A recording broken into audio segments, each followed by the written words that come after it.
Dear student, welcome back to our new class video. আজকে আমরা আলোচনা করব ফিনান্সের খুবই গুরুত্বপূর্ণ একটা টপিকস যেটা হচ্ছে রিস্ক অ্যানালাইসিস। এই টপিকস এর উপরে কিন্তু প্রতি বছরই তোমাদের কোয়েশ্চেন আসে, যেটা হচ্ছে BBA, management department or accounting department, marketing, এগুলোর জন্য খুবই ইম্পর্টেন্ট, একটা ফিনান্স ডিপার্টমেন্টের জন্য খুবই গুরুত্বপূর্ণ একটা টপিকস। তো আজকে আমরা যে বিষয়গুলো নিয়ে আলোচনা করব সেই বিষয়ের আগে ফর্মুলাগুলো আমরা আলোচনা করি, এরপরে আমরা পরবর্তীতে আলোচনা করছি। দেখো, এখানে আমরা আজকে আলোচনা করবো এক্সপেক্টেড রিটার্ন। এক্সপেক্টেড রিটার্নের কিন্তু আমরা অনেক ধরনের টাইপস জানি, তবে সেক্ষেত্রে আজকে আমরা যে বিষয়টা নিয়ে আলোচনা করব সেটা হচ্ছে সিএপিএম মডেলের এক্সপেক্টেড রিটার্নটা according to CAPM model or SML, security market line, এই বিষয়টা নিয়ে। এখানে এক্সপেক্টেড রিটার্ন যখন আমরা ডিটারমাইন করতে যাব বা বের করবো, তখন কিন্তু আমাদের ফর্মুলা হবে RF plus RM minus RF into beta. এটা হচ্ছে আমাদের ফর্মুলা, এটা আমাদের একটু পরে লাগবে। RF মানে কি, RM মানে কি এবং বিটা কোনটা কি, সেটা আমরা ডিটেলস একটু পরে আলোচনা করব। এরপরে আমরা আরেকটা ফর্মুলা নিয়ে আলোচনা করব, সেটা হচ্ছে অ্যাকর্ডিং টু সিএমএল, মানে সি এবং ডি, সি নাম্বার ফর্মুলাটা এবং ডি নাম্বার ফর্মুলাটা। দেখো, ডি নাম্বার ফর্মুলাতে কি বলছে, অ্যাকর্ডিং টু সিএমএল বা ক্যাপিটাল মার্কেট লাইন। এখানে যখন আমরা ফর্মুলাটা ইউজ করব, তখন আমাদের ফর্মুলা হবে RF plus RM minus RF divided by sigma M into sigma I। এই বিষয়গুলো ডিটেলস আমরা একটু পরে যাব, আমরা ফর্মুলাগুলো দেখে নিই। এরপরে আমরা আরেকটা ফর্মুলা নিয়ে আলোচনা করব আজকে, সেটা হচ্ছে বিটা। বিটা কিভাবে ডিটারমাইন করব, এই বিটা যখন আমাদেরকে বের করতে হবে, তখন আমরা ফর্মুলা বের করব sigma I divided by sigma M into R। এখানে আর মানে কি কোফিশিয়েন্ট, আর হচ্ছে সিগমা M মানে হচ্ছে স্ট্যান্ডার্ড ডেভিয়েশন অফ মার্কেট। এই জিনিসগুলো আমাদের একটু পরে খুবই কাজে লাগবে, তাই আমি আপনাদেরকে আগে ফর্মুলা দেখালাম। দেখেন, এবার আমরা যখন ক্লাস শুরু করব, প্রিয় শিক্ষার্থীবৃন্দ, তোমরা সবাই এখানে দেখতে পাচ্ছ আমি একটা প্রবলেম নিয়ে আজকে আলোচনা করব। প্রবলেম 1, যেটা আমাদের বিগত সালে কোয়েশ্চেনে কিন্তু এই কোয়েশ্চেন গুলো আসে। তো আমরা এই কোয়েশ্চেনটা নিয়ে আলোচনা করব। দেখো, প্রবলেম 1 আজকে আমরা সলভ করব। সবাই মনোযোগ সহকারে দেখবে, আশা করি মনোযোগ সহকারে দেখলে ক্লাসে খুব সহজে বুঝতে পারবে। Given the following information, expected return, আমাদের একটা কোয়েশ্চেন এক্সপেক্টেড রিটার্ন দেওয়া আছে। Expected return for the market 12%, standard division of market 21%। এখন standard division of market return যেটা বলা হয়, যেটাকে আমরা সংক্ষেপে একটু আগে দেখে আসলাম, সিগমা এম দ্বারা প্রকাশ করা হয়। এরপরে কোয়েশ্চেনের মধ্যে দেওয়া আছে রিস্ক ফ্রি 8%। রিস্ক ফ্রি কে আমরা বলি RF, রিস্ক ফ্রি কে আমরা বলি RF।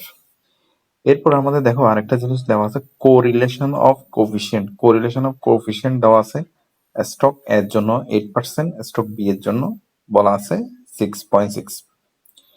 এরপর আরেকটা জিনিস ইনফরমেশন দেওয়া আছে স্ট্যান্ডার্ড ডিভিশন অফ স্টক এ।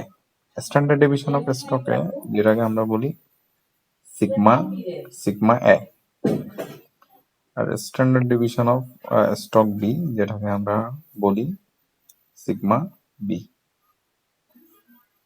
তাহলে ইনফরমেশন গুলো আমাদের দেওয়া আছে। আর কোফিশিয়েন্ট কে আমরা প্রকাশ করি আর দ্বারা, এই যে কোফিশিয়েন্ট বিটা দেওয়া আছে, কোফিশিয়েন্ট গুলাকে আমরা প্রকাশ করি স্মল লেটার আর দ্বারা। এখানে আর এর জন্য একটা মান দেওয়া আছে, একটা এর জন্য দেওয়া আছে, আর একটা দেওয়া আছে বি এর জন্য, দুইটা দেওয়া আছে। তো আসলে আমরা এবার প্রবলেম গুলো সলভ করবো। সেক্ষেত্রে আমাদের প্রথমে যেহেতু কোয়েশ্চেনের মধ্যে বলে গেছে যে calculate the beta of stock, beta বের করতে বলছে, তাহলে বিটার ফর্মুলা একটু আগে আমরা কি দেখছিলাম, বিটার ফর্মুলা আমরা শিখছিলাম যে বিটার ফর্মুলা দেওয়া ছিল, আমরা শিখছিলাম ক্যালকুলেট দ্য বিটা। বিটা এর জন্য sigma A divided by sigma M into R. তাহলে সিগমা এ আমরা এখান থেকে দেখো, তোমরা দেখতে পাচ্ছ সিগমা এ আমরা বলছিলাম 25%। 25% যেটা আমাদেরকে দেওয়া ছিল, এই 25 এখানে দেওয়া আছে সিগমা 25% এখানে দেওয়া ছিল, এটা এখানে বসাবো। তাহলে 25% যদি হয়, সেই 25%টা আমরা কিভাবে ডিটারমাইন করব, 25 যেটা বের করছি সেই 25%, যেহেতু পার্সেন্ট দেওয়া আছে 100 দ্বারা ভাগ করব। তাহলে 100 দ্বারা ভাগ করলে যে মানটা আসবে সেটা আমরা বসে দেবো, এই যে এখানে দেওয়া আছে। এরপরে আমাদের নিচের ফর্মুলাতে যেটার মান লাগবে সেটা হচ্ছে সিগমা এম। সিগমা এম আমরা প্রশ্নে কত পাইছিলাম, এখানে দেওয়া আছে সিগমা এম, এই যে লেখা আছে, আমরা সিগমা এম লিখছিলাম 21%। পার্সেন্টেজটা তুলে দিলে আমাদের 0.21, এই যে এই মানটা এখানে আমাদের এখানে এসে বসাইতে হবে 0.21। এরপরে আমাদের যেটা আর এর মানটা বের করতে হবে, আর এর মান কিন্তু আমাদের কোয়েশ্চেনে দেওয়া আছে ইজিলি, এই যে তোমরা সব দেখতে পাচ্ছ যে এখানে দেওয়া আছে এই যে আর এর মান সিগমা এ, এই মানটা নিয়ে আসবো 0.80, যেটা মানটা দেওয়া আছে এই মানটা আমরা হুবহু এখানে নিয়ে আসবো। এরপরে সিমিলারলি এটা ক্যালকুলেশন করলে কিন্তু আমাদের এই আনসারটা চলে আসবে। সেকেন্ড ধাপে এবার দেখো আমাদের যখনই এটা বের করবো সেক্ষেত্রে আমাদের ফর্মুলাটা কি হবে। এটা যখন আমরা বের করতে যাব সেক্ষেত্রে আমাদের সেম ফর্মুলাটা আমরা ইউজ করব। সিগমা বি, বি এর জন্য সিগমা বি তে আমরা এখানে লিখছিলাম সিগমা বি, এখানে দেখতে পাচ্ছ সিগমা বি কত লিখছি দেখো। সিগমা বি তে আমরা বলছি 30%। এটা হচ্ছে এই যে স্ট্যান্ডার্ড ডিভিশন অফ স্টক এ, এটা হচ্ছে সিগমা এ, এটা হচ্ছে সিগমা বি। তাহলে সিগমা বি কত পার্সেন্ট বলছে 30%, এই 30%টা এখানে বসাতে দিলাম। আর সিগমা এম কিন্তু তোমার এর জন্য যা বি এর জন্য তা দুইটা কিন্তু সিমিলার। সিগমা এম 21%, সেটা এখানে বসা দিছে। আরেকটা জিনিস লাগতেছে সেটা হচ্ছে এখানে কিন্তু সূত্রে ভুল করছে, এখানে গুণ আর দেন এই আরটা তোমরা একটু খাতায় একটু নোট করে নিবা, গুণ আর হবে এটাতে। আর আর এর মান কিন্তু এই যে এখানে দেওয়া আছে দেখো, আর এর মান হচ্ছে কোরিলেশন, এই যে কোরিলেশন কোএফিশিয়েন্ট বিটুইন, এরটা আমরা তো আগে বসাই দিয়েছিলাম, এটা কিন্তু বি এর, এই বি এর মানটা জাস্ট এখানে নিয়ে আসবো, বি এর যেটা ছিল। তাহলে সবকিছু ক্যালকুলেশন করলে আমাদের একটা আনসার চলে আসবে। তাহলে দেখো এখানে আমরা কিন্তু এর মানটা এবং বি এর মানটা খুব সহজেই বিটার মান দুইটাই ডিটারমাইন করলাম।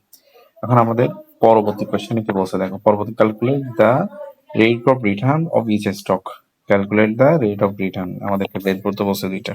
তাহলে রেট অফ রিটার্ন যদি আমরা বের করতে যাই সেক্ষেত্রে আমাদের দুইটা জিনিসের মানে মান প্রয়োজন হবে। এক, প্রথমে এর বের করব, পরে বি এর বের করব।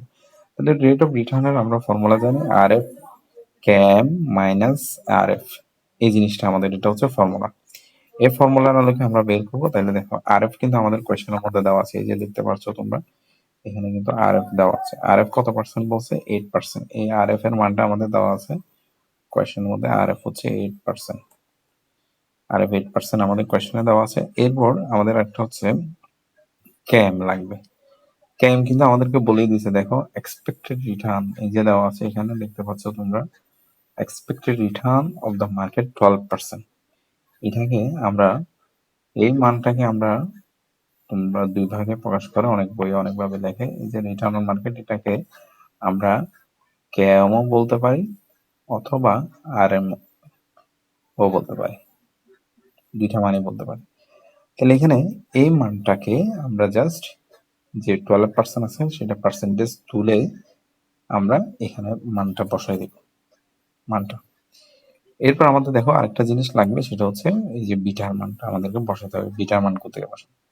বিটার মান হচ্ছে এর জন্য এটা, এই যে এতে বিটা এতে আমরা কতবার করছিলাম 0.9524, যেটা বের করছিলাম ওই মানটাই যেটা বের করছি সেটা এখানে বিটার এর মানটা এখানে এখানে এসে বসাই দিব। বাকি সবকিছু হচ্ছে আগের মতোই থাকবে, ফর্মুলাতে যেভাবে বের করছি।